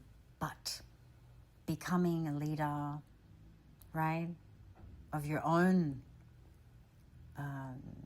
knowing thyself process is more valuable than leading others. And that's also what this transit will teach many of us. It comes back to the ancient truth of knowing thyself, being a leader and being able to know yourself. Remember what I was saying earlier about the big teaching of Poseidon, of Neptune?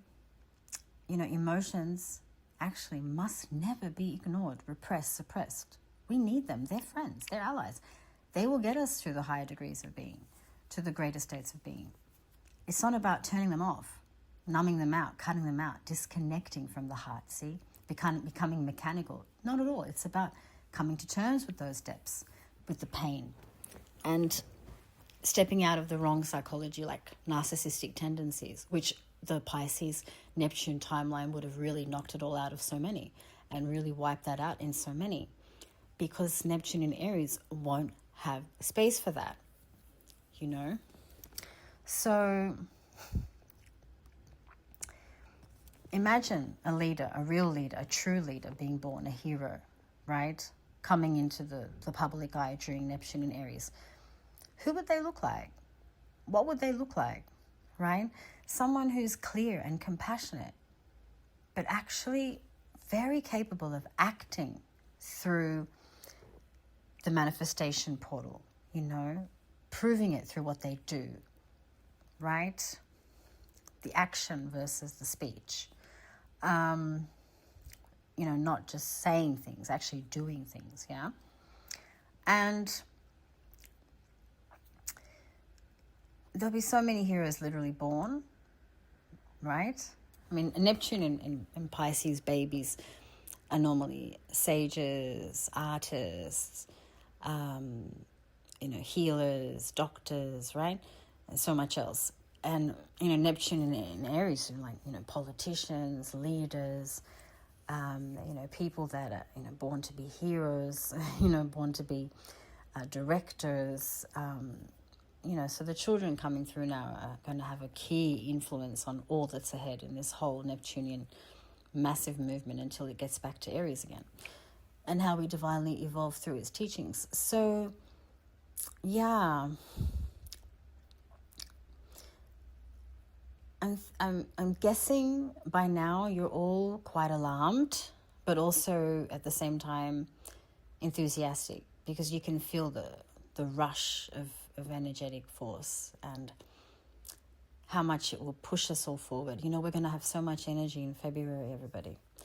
But it's going to be uncontrollable energy. I'm talking about February 2026 because of the conjunctions, the eclipses. There's just too much happening all at once. And there's much more. That's just to say the least. You know, we've already had so much going on, but the particularness and the amount of energy that would just come through us because we're going to that naught point. You know, Saturn-Fronian energy, you know, coming with Neptune, with Poseidon so early in the game, is ushering us through this in a structured way. So we will feel ground, we will feel tangible structure, which is very kind of the planets to do that. But we're also going to be taught in a very tough way, in a very bitter way. And I'm not sure how else this will all take place globally, but I do see, I wouldn't say exactly the same situations of what we went through in 2020, but very similar, coming through avenues such as the predictions that I've done in all these months gone by, and now I can really give it to you. It's just basically having, similar situations like 2020, but not exactly in that particular scenario of lockdown due to pandemic. In 2026, it's more about territory, limitations of movement through territory obstructions, and a lot of issues in the oceans and the seas. But how we will be somehow challenged and taught in a tough way, like bitter medicine, it's definitely yet to be seen. But it's going to come, I feel, quite strongly because of the elements, you know, nature's revulsion and suffering, and how that wrath is, you know, experienced on the earth plane.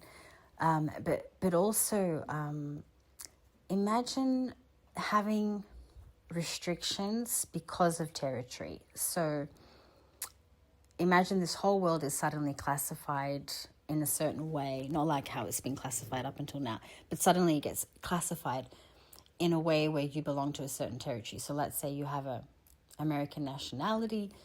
What if, this is an example, you're no longer classified as an American nationality? You'll be territorialized to a certain American state or locality versus being American, period. You know, there's some really funky stuff going to happen. And it's very clearly depicted in the astrology and the research I've been doing through looking at the predictions for, you know, working with the astrological teachings. Me as an astrologer and mystic, this is my job. So I put a lot of time and energy and effort into all this. So I'm trying to make it as clear as I can for you. But territories will be an issue. So for those of us that might be dwelling in places like Europe, you know, might no longer be dealing with the European Union how we were before. The territory may expand. We might actually start to be linked to a broader terrain that's bigger than what it was, right? But then have limitations to what else we can connect with.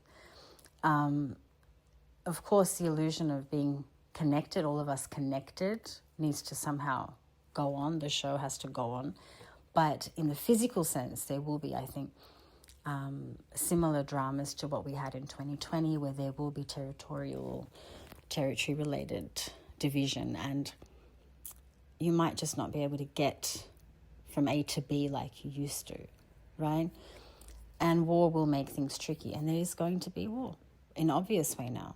It's not going to be hidden and hiding behind the scenes like it was the whole Neptune in Pisces transit. It was building up, and then it became really obvious the last few years when Neptune made his first appearance in Aries, before now preparing to stabilize in Aries.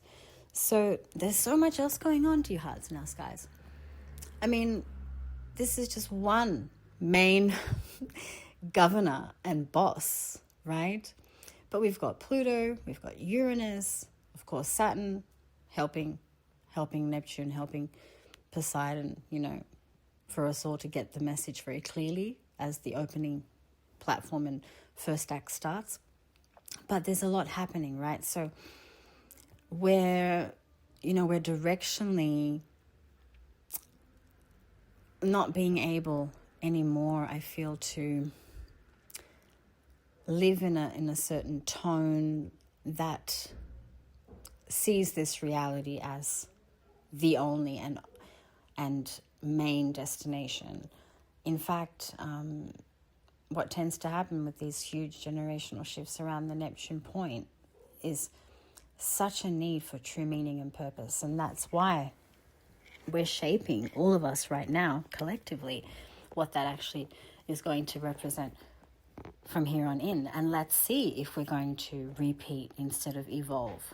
Let's see how the civil situation in the USA is going to go. Are we going to repeat or are we going to evolve?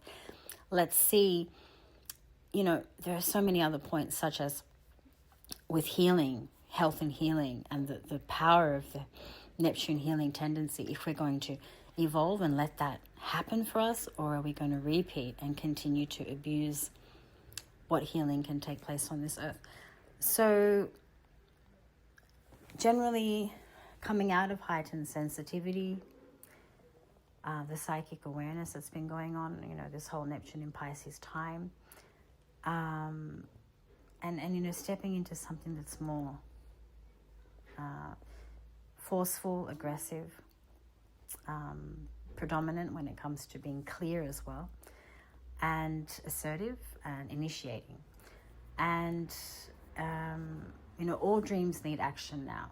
We're not going to be speculating and contemplating. We're going to be taking action. We're going to do what we envision. And that can be so helpful, but also so destructive, right?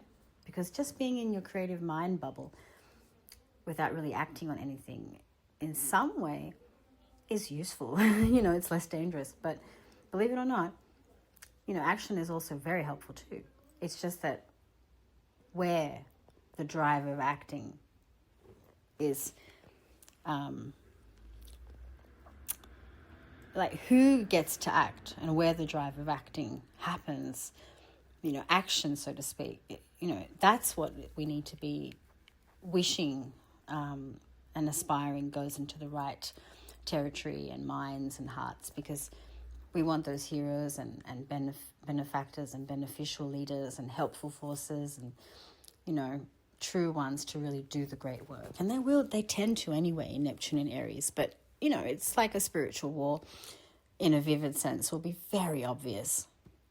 And in many different ways, beneficial ways and also ways that we would prefer not to witness, because there's also the other side of the coin, where there's the hero, there's the villain. So there could be all sorts of forces trying to destroy faith and trust and, having meaning, taking us all to a more nothing place where what's there to believe in at the end of the day, or what's there to trust, or what's there to give meaning to, that's a bit dark, wouldn't you say? So just as we believe when we plant a seed and put some water and sunlight, it's going to sprout up and become a beautiful plant or tree or flower, right? We have some trust that's going to happen and belief. Belief is necessary. If we don't have trust and faith in anything, it's not going to be helpful for anything, because this whole world is that. It's all coming from our faith, our trust, our belief. So working with that confidence in a more useful way. Aries, Neptune in Aries is, acting on dreams, on our visions courageously, active idealism even, which can be also difficult to stomach, because there'll be these characters that pop up that really do believe in utopian-like societies, and that's okay. That's okay, but you'll see all sorts of things in this transit. I'm telling you, it's a time of so much action that redefines everyone's identity, collective identity. And again, who am I really? What am I fighting for? So much spiritual warrior energy. Just getting out of contemplation and just going forward, right? Doing what has to be done. And yeah, patience won't really function during this type of movement in the planetary sky, because there won't be any reason to have it. We've had it for so long. Now things are going to change, and that's final. 0 degrees in Aries with Saturn. It's a whole new way. There's a whole new structure. And that's why from now until Monday, and that's still well and truly long enough before the big conjunction in February of Saturn and Aries at 0 degrees, with Neptune, from now until Monday the 26th, just meditate and integrate in this whole massive generational cycle that we're all witnessing an end of. And aspire for the best as we enter the new Neptunian cycle, which will be longer than our own lifespan, because by the time it gets back to, Aries, it won't be in this life for us. So we've got to really pray that we can raise the bar, raise the frequency, do it in a way that we're evolving divinely, not spiraling back and repeating and being on unnecessary repetition. And lastly, as I said, this is an opening offering.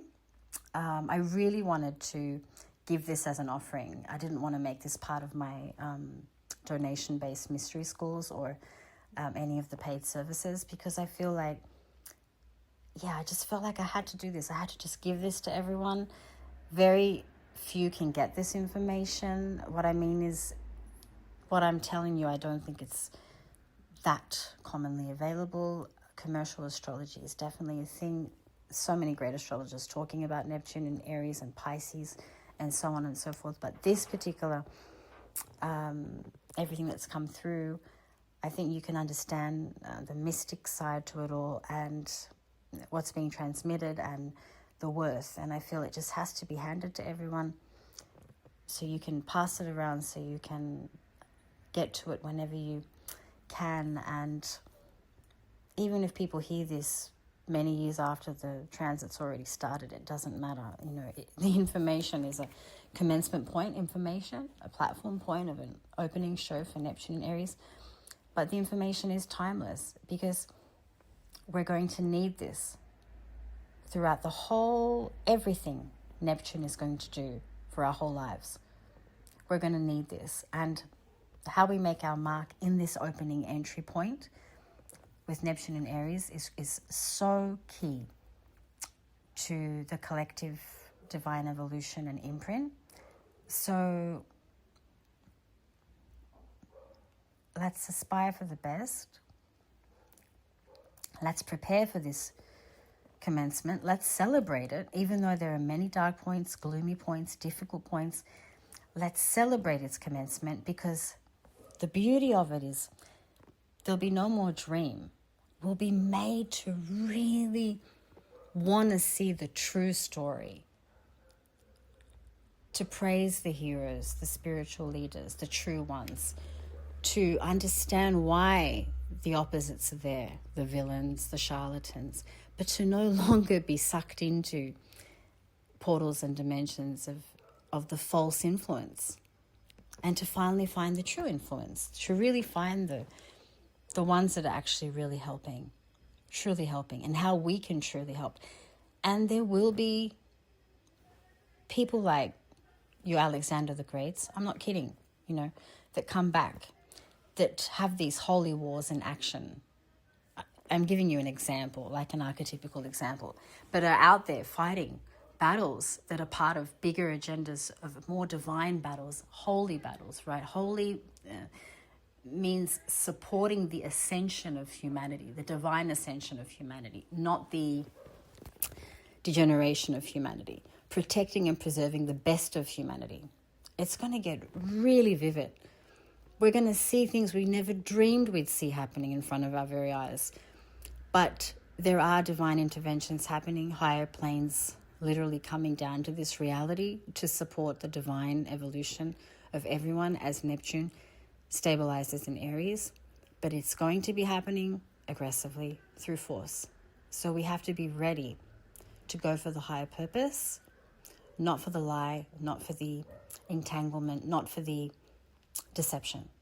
We have to be ready to go for the higher purpose. So, dear hearts, this is it. This is the best I could do to prepare us all for this. Definitely connect in the comments. Put emphasis on anything you want to say around what this means to you, what you receive from this information, you know, if it's valuable to you or not, but also your intuition, what's been happening with you, you know? I'm sure you've had a massive last 3 months, like all of us have, let alone entire Neptune Pisces transit. But are you ready? Are you ready for this generational close? How are you going to help seal up that massive cycle of Neptune? Entire cycle of Neptune, right? Bringing us back now to a whole new start for Neptune. How will you commemorate that? How will you practice in a way that serves the best and most suitable blessings of the Neptunian Poseidon force? So there's so much more I think we could talk for infinite eons, especially when you want me talking to you about astrology. Oh, it's just a language I can never say enough. You can just keep going, right? It is infinity after all. It's astrology. but we want to get free of it, right? That's the point. And that's why we're learning and wanting the divine evolution versus the repeat, rewind. We want the divine evolution. Only repeat and rewind if it is divine evolution. So trust in the symbolism of the horse as well, which is very linked to Poseidon, to Neptune. It's his favorite animal. And we're entering the male horse year, the fire horse year. Neptune in Aries as well is fire, and Poseidon loves horses. It's one of his vehicles.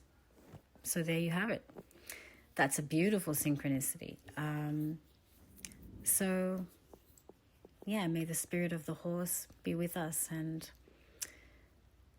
the protection of the mighty trident, and the courage to be in the depths fearlessly, because our emotions can be transformed into such incredible truths.